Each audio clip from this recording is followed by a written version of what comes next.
Welcome to Ask and Learn. So for this reaction, bromine liquid becoming bromine gas, I already looked up in a table what values we should have. So delta H's, I should note, they're always given in kilojoules per mole. Delta S's are given in joules per mole Kelvin.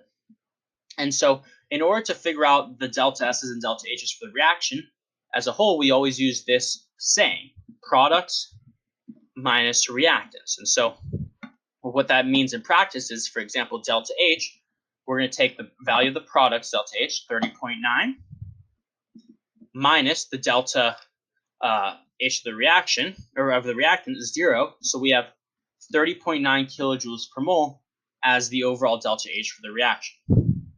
Next, we have for delta S, we'll do 245.4. So products, I wrote that wrong, 245.4, minus the value for the reactants, 152.2.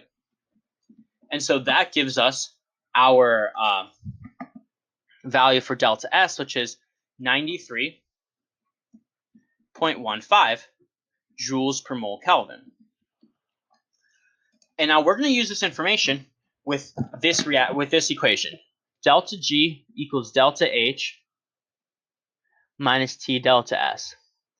And this is the relationship between delta G of a reaction and H and S. And so if this is at equilibrium, let's get back to what we're saying. The normal boiling point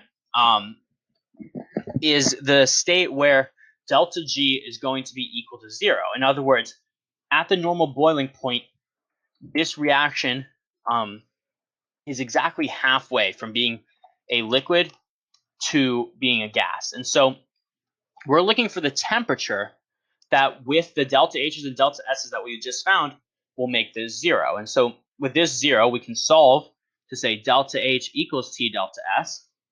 And the temperature, the boiling temperature that we're looking for, is delta H over delta S. And so we can plug in these values. Remember, this is in joules, and so this is in kilojoules. So I would say multiply this by 1,000 to get this into joules, and then you'll get the right answer in Kelvin. And that right answer is 331.8 Kelvin. I would get used to this sort of question. It's pretty common where you get a reaction where you're looking for a boiling point or a melting point, or in some way the question implies that we're looking for a situation where delta G equals 0. And then from there, it's always going to be the same. You're always going to set this equal to each other, and the temperature that you're looking for is going to be equal to delta H over delta S. And so this is a question to get used to. Think about it. Yeah.